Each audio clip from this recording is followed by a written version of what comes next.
Mwasham Baba Askofu Michael Msangazira wa Jimbo Katoliki la Musoma, waheshimiwa viongozi wa elimu, wakuu wa shule, walimu wapendwa katika taasisi zetu za elimu Jimbo la Musoma, wazazi wetu wapendwa wanaothamini elimu katika shule za Jimbo la Musoma, wanafunzi wetu wapendwa, wageni waalikwa, waandishi wa habari, wadau wote wa elimu na Wakristo wetu wapendwa, pamoja na wale wote wanaothamini elimu, mabibi na mabwana, tumsifu Yesu Kristo. Leo tunakusanyika hapa katika tukio muhimu la furaha, siku ya kutambua na kusherehekea matokeo ya mitihani ya kitaifa ya vijana wetu waliopitia katika shule zetu za Jimbo Katoliki la Musoma.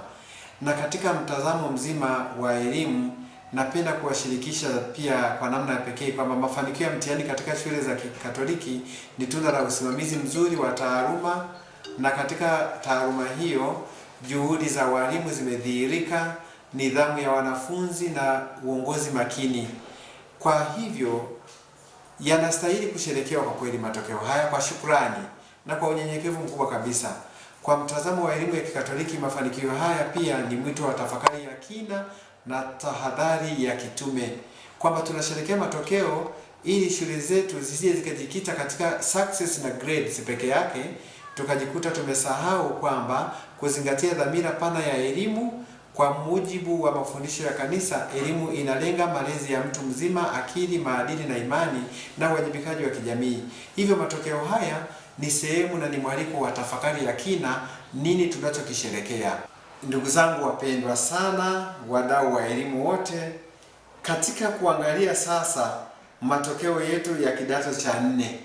Sasa hiki ndicho kinaletaga hamasa kwa wengi na shangwe na nderemo na vifijo. La 4 siku hizi linachukuliwa kama chuo kikuu vile. Mtu akifaulu anataka mtoto wake aonekane na yeye yumo. Na hapa ndipo kwa kweli kuna mzizi na msingi wa kunyanyua mtoto kwenda mbele. Kumbukeni, matokeo ya kidato cha 4 ndiyo matokeo yanayoweza kudetermine, kufanya maamuzi ya mtoto kwenda kushoto au kulia, kusonga mbele au kurudi nyuma. Na kwa mtaala mpya wa elimu Tanzania wa 2023, kumbukeni kwamba kidato cha 4 sasa inahesabika kama elimu ya msingi. Kila mtoto wa Mtanzania ya leo anapaswa kusoma mpaka afike kidato cha 4. Kwa hiyo kidato cha 4 ndio itakuwa stepping stone, jiwe la msingi la kutembelea. Hamasisheni sana wazazi, tunawahamasisha pia na walimu, endeleeni kuongea na wazazi wanapokuja. Mtoto ajibidiishe, mzazi ajibidiishe mtoto wake atoke form 4 akiwa ameiva. Na kuiva kwa mtoto form 4 ni kumwandaa kwa mazingira yote, kwenye mfumo wa amali na mfumo ule wa kawaida wa kumwelekeza kwenda chuo kikuu. Hili ni jambo nyeti sana ambalo wazazi wetu inabidi tuwaeleweshe vizuri, wajue, na mtoto atoke na maarifa kidato cha 4. Kumbe tukiangalia matokeo haya yaliyotoka juzi na tukifanya tathmini ya jumla, pia napenda kupongeza sana mashule yetu ya Kanisa Katoliki Jimbo la Musoma. Tumefanya vizuri sana. Walimu hongereni sana, wazazi hongereni sana, watoto wetu wapendwa, wanafunzi waliokubali kusoma kwenye mashule ya Kanisa Katoliki hongereni sana, wadau wa elimu mnaosupport elimu Katoliki na mashule ya Kanisa Katoliki hongereni sana, na tunawaalika tuendelee kushirikiana. Mashule yetu yaliyoshiriki kufanya mtihani wa kidato cha 4 mwaka 2025 yalikuwa mashule 9. Watoto waliokuwa wamesajiliwa kufanya mtihani wa form 4 walikuwa ni watoto 585. Hili ni kundi kubwa. Na katika haya wavulana walikuwa 219 ambayo ni asilimia 37.4. Watoto wasichana walikuwa 366 ambayo ni asilimia 62.6. Bado swali linaendelea. Kwa nini kwenye shule za sekondari za Kanisa Katoliki Jimbo la Musoma, pengine majimbo mengine, tufanye utafiti tuone, wasichana ni wengi kuliko wavulana? Kuna kitu cha kujifunza hapa ambacho inabidi wote tufanye kidogo kwa utafiti, tuchunguze. Wavulana ni wachache nchini, au mashule yetu na wavulana inakuwaje? Au wazazi, walezi wanaonaje watoto wa kike na wavulana wametelekezwa au wamejificha au ni wachache duniani? Nini kinaendelea kwenye hilo eneo? Tuchunguze kwa nini watoto wa kiume ni wachache huko sekondari, wasichana ni wengi. Chunguzeni hilo, kila mmoja afanye kwa utafiti kwa namna yake. Na tukiangalia vizuri katika matokeo ya jumla kwenye division 1 na 2 ambayo ndio target ya Jimbo Katoliki la Musoma na target ya sera ya elimu yetu na target ya kurugenzi ya elimu, utaona kabisa walioweza kukaa ndani ya target ya division 1 na 2 ni mashule matatu peke yake. Kati ya mashule 9, mashule matatu peke yake ndio watoto wote wa darasa zima wamejaa kwenye mfumo wa sera ya elimu ya Jimbo la Musoma. Tumeongozwa na Kowaki Girls. Makofi kwa Kowaki Girls. Wakafuatiwa Nyegina Sekondari. Makofi kwa Nyegina Sekondari na uongozi mzima wa Nyegina Sekondari. Wakafuatiwa na St. Alberto Secondary Girls School, iko hapo Rwamlimi. Makofi kwa St. Alberto. Sasa unaona darasa zima watoto wote wanakimbia na division 1 na 2, wakaja kwenye mfumo na mwongozo wa sera ya elimu ya Jimbo la Musoma kwamba tujitahidi mashule yetu watoto watoke na division 1 na 2, hatutaki 3 wala 4. Na mimi kama mkurugenzi wenu nadumu katika kusema tunaomba sasa twende kwenye division 1. Ninyi mlioko kwenye division 3 ondokeni huko, sera iwataki huko, sera inawataka 1 na 2. Na ninyi mlioko 2 ondokeni huko, sera sasa inawaambia sasa sogeza mguu juu twende, sogeza mkono juu twende, nyanyua mkono twende kwenye division 1. Na tunaweza. Kwa hiyo tunawaalika walimu, hamasishaneni, wazazi simamieni, kaeni karibu na walimu wetu na watawala wote wanaosimamia shule zetu. Shirikianeni kwa pamoja, na kurugenzi ipo kuwapa support.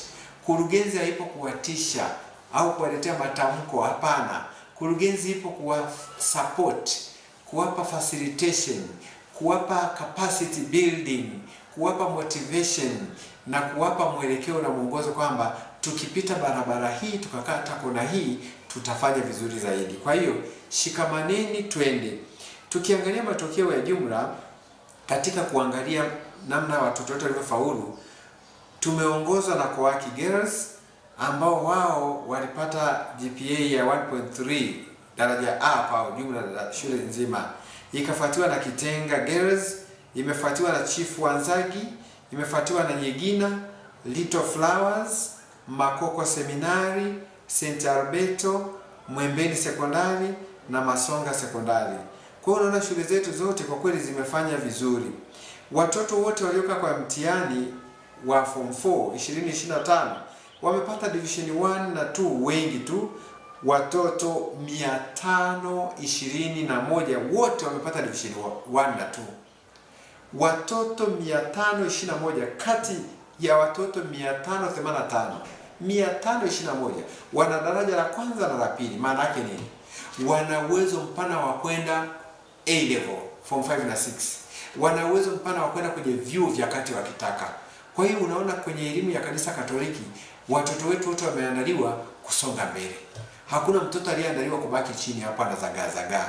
Kwa hiyo wazazi ni waaliki, wadau wa elimu ni waaliki, wenye mapenzi mema ni waaliki. Sukumeni watoto wenu waingie kwenye mashule ya Kanisa Katoliki. Maana unaona tunaandaa kizazi chenye matumaini. Tunaandaa kizazi kinachoona mbele. Tunaandaa kizazi kinachotembea kwenye fursa. Simameni imara, ndiko tunaelekea. Sasa hivi elimu inaingia kwenye utaratibu mzima wa data science, artificial intelligence, robotic, technology. Huko ndiko tunakoenda. Sisitizeni sana watoto kusoma kwa bidii. Masomo ya sayansi ni mtambuka. Hakuna kubembeleza watoto na kuwapa masomo 5, 6, mengine msisome. Ruhusu watoto wasome masomo yote na muandae kwa yote, kwa sababu akili ya mwanadamu katika vidato vya chini huku haibagui wala haichoki.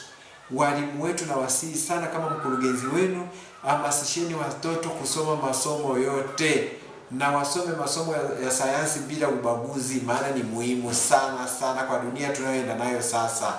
Na hivyo basi masomo ya arts pia tusiyadharau, ni ya msingi, lakini tuyasome kwa bidii. Watoto ambao hawakuweza kufikia katika division 1 na 2 ni watoto 64 tu. Kwa hiyo unaona katika 585 watoto 64 tu ambao ni 10.9 ndio wakuweza kupata daraja 1 na 2, daraja la kwanza na la pili. Angalau wamepata daraja la 3. Lakini ukiangalia kwenye mashule yetu hatuna daraja la 4, hatuna division 0. Kwa hiyo hatuna division 3, 4 na division 0. Maana yake nini? Watoto wetu wote wamewekeza vyema. Watoto wetu wote wameelimishwa vyema, na wazazi pia wamewekeza mahali salama. Walimu wetu pia wamefanya kazi kwa bidii. Kwa muktadha huo, napenda kusema tu kwamba shule zetu za Kanisa Katoliki Jimbo la Musoma zimefanya vizuri sana. Pongezi kwa walimu, pongezi kwa wazazi, pongezi kwa wadau wote wa elimu, pongezi kwa askofu wetu Michael Msongazira ambaye anasimamia elimu kama jambo lake la moyoni na analisimamia kinagaubaga. Kwa kweli hana mzaa. Amesema, padri, elimu ndio jicho langu. Sasa tupambane shule zetu zionyeshe kwamba tunaweza elimu. Tumsifu Yesu Kristo.